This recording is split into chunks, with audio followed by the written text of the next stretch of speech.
Hi, my name is Lucille Huffman, and today I'm going to show you how to make dog biscuit treats.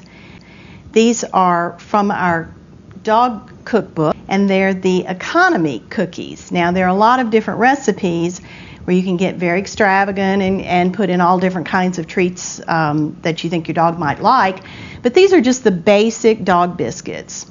So the first thing we're going to start with is 3 cups of whole wheat flour.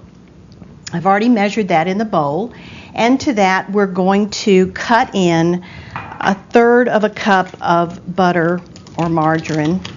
Margarine will do just fine. That's 5 tablespoons of margarine into your 3 cups of flour. And we just work this in until we get to a nice crumbly consistency, sort of like a pie crust. Once we get this thoroughly cut into the flour, then we're going to add in a 1/2 cup of dry powdered milk and 3/4 cup of water.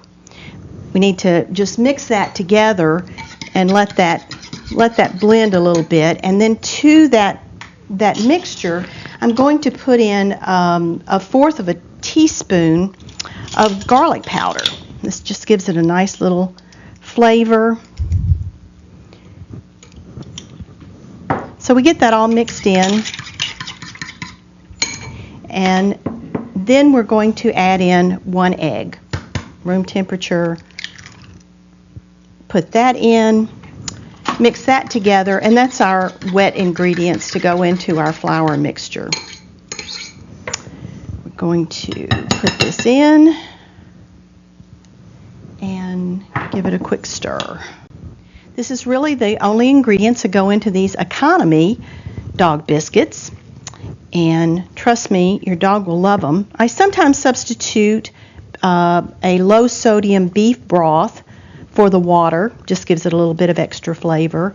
You can certainly put in anything that you think your dog might enjoy, but they love the taste of these.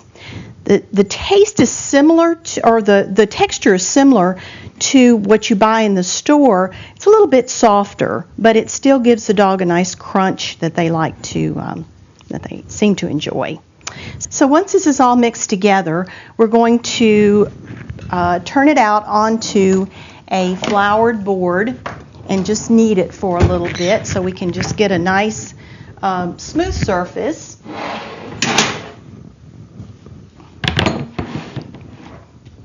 And we'll roll it out, and then we'll cut it out. So I've put the dough on a floured board, and now I'm just going to press it through, adding flour if you need to, just to keep it at the right consistency to get it rolled out.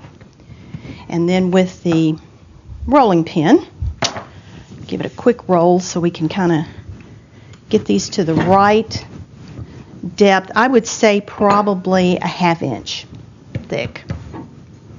Now, with my recipe book came these cute little cutters, but you certainly can either use these, or if you're in a hurry and you just want to go ahead and get them done, you could just use a pastry cutter and cut them into the size that you think your dog would enjoy. Small dogs like small ones, big dogs like big ones. So we're just going to cut these out and get them on a cookie sheet. Okay, so I've begun to cut all of these out, and what we're going to do is I'm going to use some parchment paper just to make cleanup easy, but we'll just line these up on our tray. Some of those just straight ones and some of the cute dog bone shaped ones.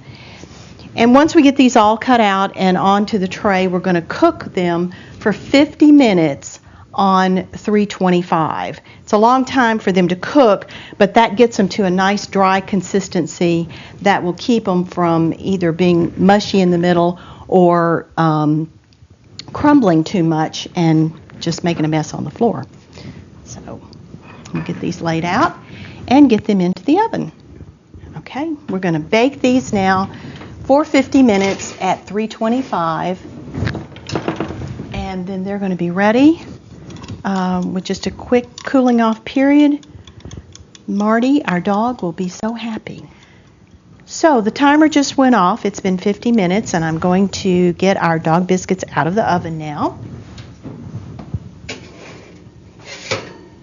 Oh, they look and they smell good.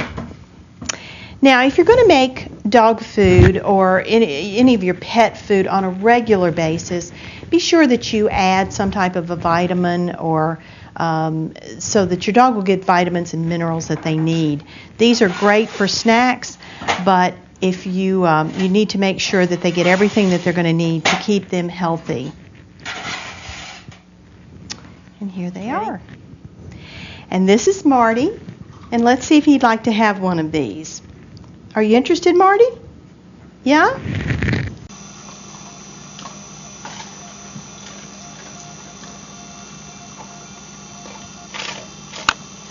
Join us next time for Cooking for Your Pets with ConsumerAffairs.com. I'm Lucille Huffman.